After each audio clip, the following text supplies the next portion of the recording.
రామారావు చెప్పండి, ముందుగా ఈ సిట్టు బృందం అయితే మాత్రం తిరుపతికి చేరుకున్న పరిస్థితి, ఇవాళ శ్రీవారిని కూడా దర్శించుకున్నారు. సో ఈ సిట్టు బృందం ముందున్నటువంటి ప్రధానంగా దీన్ని వెలికి తీసేందుకు వారు ఏ రకంగా విచారణ చేయబోతున్నారు అనేటువంటిది ఒక అంశం. సో ప్రభుత్వం కూడా వీరికి ఈ విచారణకు సంబంధించిన విషయంలో ఎలాంటి స్వేచ్ఛనిచ్చింది, ఏ రకమైనటువంటి ఆదేశాలు ఇచ్చింది, సో ఎప్పటిలోగా ఈ విచారణ కూడా పూర్తయ్యే అవకాశం ఉండొచ్చు? శ్రీహరి, సిట్టుకు సంబంధించి గుంటూరు రేంజ్ ఐజీ సర్వశ్రేష్ఠ త్రిపాఠి నేతృత్వంలోని బృందాన్ని ముఖ్యమంత్రి చంద్రబాబు నాయుడు నియమించారు. దీనికి సంబంధించి జీవో కూడా విడుదలైంది. కొద్దిసేపటి క్రితమే ఏబిఎన్లో ఎక్స్క్లూజివ్గా విజువల్స్ కూడా వస్తున్నాయి.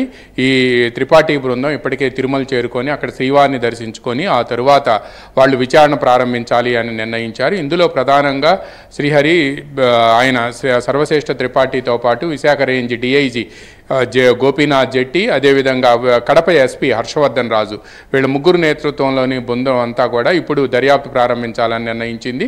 సాధ్యమైనంత త్వరగా నివేదిక ఇవ్వాలి అని చెప్పి ప్రభుత్వం ఆదేశించడమే కాకుండా టీటీడీతో పాటు మిగతా డిపార్ట్మెంట్లు ఏవైతే ఇందులో రాష్ట్రంలోని డిపార్ట్మెంట్లు ఇన్వాల్వ్ అయ్యాయో వీళ్ళందరూ కూడా ఈ సిట్టుకు సహకరించి తీరాల్సిందేను అని చెప్పి కూడా జీవోలో స్పష్టంగా పేర్కొన్నారు.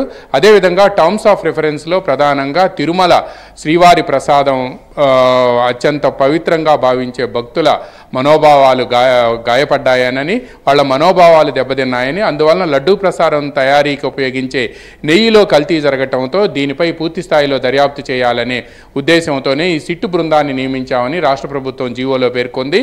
అయితే దీనికి సంబంధించి ప్రధానంగా సిట్టు బృందం కూడా ప్రధానంగా 3 అంశాలపై సిట్టు బృందం దర్యాప్తు చేయాలని భావిస్తుంది. నెంబర్ 1, గతంలో ఉండే టెండర్ నిబంధనలు ఏంటి అంటే లడ్డూ ప్రసాదం తయారీ ఉపయోగించే నెయ్యి కానీ లేకపోతే ఇతర వస్తువులు, ఇతర ఏవైతే పదార్థాలు ఉన్నాయో వాటిని టెండర్లు ఏ విధంగా పిలుస్తున్నారు, టీటీడీలో తిరుమల తిరుపతి దేవస్థానంలో ఈ టెండర్లు ఏ విధంగా పిలుస్తున్నారు అనేది ప్రీవియస్ ప్రొసీజర్ ఎలా ఉంది అనేది నెంబర్ 1.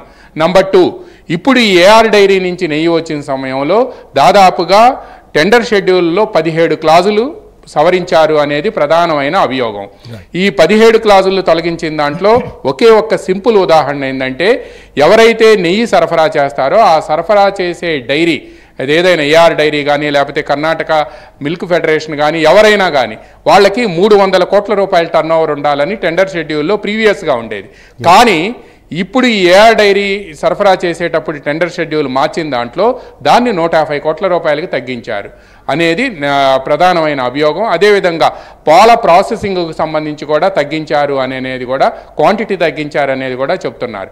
అంటే ఎందుకు ఎవరు ఈ టెండర్ నిబంధనలో షెడ్యూల్స్లో ఎవరు మార్పులు చేయాలి అని నిర్ణయించారు, దీనికి ఎవరి నుంచి ఆదేశాలు వచ్చాయి అంటే టీటీడీ పాలక మండలిలో ఉన్న పర్చేజ్ కమిటీ నుంచి ఆదేశాలు వచ్చాయా, లేక టీటీడీ ఈఓగా ఉండే ధర్మారెడ్డి ఆదేశాలు ఇచ్చారా, లేకపోతే ఎవరిచ్చారు, దీనికి సంబంధించి అసలు నిజంగా ఆదేశాలు ఇచ్చింది ఎవరు అనేది ఇది నెంబర్ 1.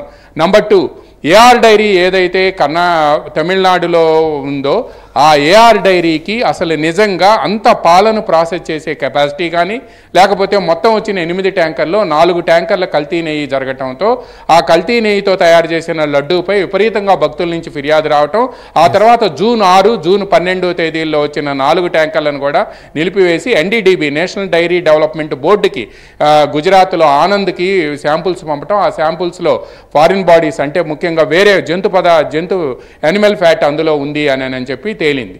అయితే ఈ నేపథ్యంలో అసలు ఏఆర్ డైరీకి బోర్డ్ ఆఫ్ డైరెక్టర్స్ ఎవరు, ఏఆర్ డైరీకి అంత కెపాసిటీ ఉందా, ఏఆర్ డైరీ పంపించిన 8 ఏవైతే నెయ్యి ట్యాంకర్లు ఉన్నాయో ఇవి వాళ్ళు ఏవైనా సబ్ కాంట్రాక్ట్కి ఇచ్చి తీసుకున్నారా, ఇది నెంబర్ 2. నెంబర్ 3, అసలు ఈ లడ్డు ఏదైతే కల్తీ జరిగిందని భావిస్తున్నారో 4 ట్యాంకర్ల నెయ్యిని వాడారో ఆ 4 ట్యాంకర్ల నెయ్యిని వాడిన తర్వాత టీటీడీ ఈఓగా ఉండే శ్యామలరావు షోకాజ్ నోటీస్ ఇచ్చారు. షోకాజ్ నోటీస్కి వాళ్ళు రిప్లై ఎటువంటి కల్తీ జరగలేదని ఇచ్చారు. కానీ ఎన్డీడీబీ రిపోర్ట్ వచ్చిన తర్వాత కూడా వాళ్ళు అదే వాదన తీసుకురావడానికి బలమైన కారణం ఉంది. దీని వెనక ఎవరున్నారు, ఇది ఈ 3 అంశాలు ప్రధానంగా తేల్చాలి అనేది సిట్టు చాలా పట్టుదలగా ఉంది. ఎందుకంటే ఈ 3 అంశాలు తేలిస్తే మొత్తం నెయ్యిలో ఎవరు హ్యాండ్ ఉంది, టెండర్ నిబంధనలను సడలించడంలో ఎవరి హ్యాండ్ ఉంది, అదేవిధంగా టీటీడీకి సంబంధించి ఈ టెండర్ నిబంధనలను అనాదిగా నిన్న జగన్ కూడా చెప్పారు ఏమని, ఇది అనాదిగా వస్తున్న టెండర్ షెడ్యూల్ ప్రాసెస్ అని. కానీ హఠాత్తుగా ఎందుకు మార్చాల్సి వచ్చింది? This is the crux of the issue.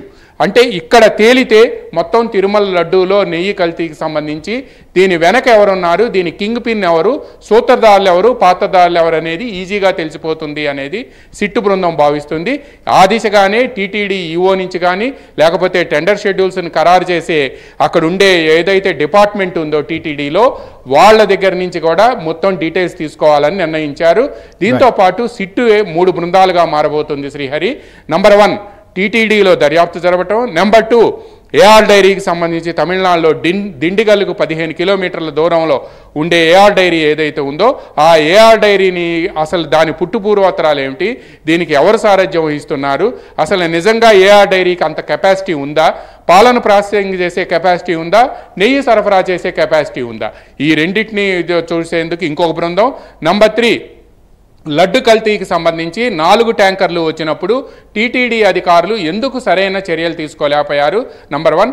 Number 2 మిగతా 4 ట్యాంకర్లను జూన్ 6 2 ట్యాంకర్లు, జూన్ 12 2 ట్యాంకర్లు రిజెక్ట్ చేసిన తర్వాత ఎన్డీడీబీ నుంచి వచ్చిన రిపోర్ట్తో పాటు ఇప్పుడు ఏదైతే జగన్ చెప్తున్నారో ఇంకోటి అక్రిడేషన్ ల్యాబ్ ఉందని దాంట్లో కూడా టెస్ట్ చేయించాలి అని చెప్పి కూడా భావిస్తున్నారు. ఈ మొత్తం ల్యాబ్ రిపోర్ట్స్ వీటన్నిటికీ సంబంధించి ప్రీవియస్గా ఉండే షెడ్యూల్స్కి సంబంధించి మొత్తం కూడా 3వ బృందం దర్యాప్తు చేయబోతుంది. ఈ 3 బృందాలు దర్యాప్తు చేసి సాధ్యమైనంత త్వరగా నివేదిక ఇవ్వాలని సీఎం ఆదేశించారు. ఎందుకంటే అఖిలాండ కోటి బ్రహ్మాండ నాయకుడు శ్రీవారి మహాప్రసాదంలో కల్తీ జరిగిందనేది కోట్లాది మంది భక్తులు, ప్రపంచవ్యాప్తంగా ఉండే కోట్లాది మంది భక్తుల మనోభావాలు గాయపడ్డాయి కాబట్టి అందువలన ఇప్పుడు అనేక ప్రక్షాళనలు, సంప్రోక్షణలు, దీక్షలు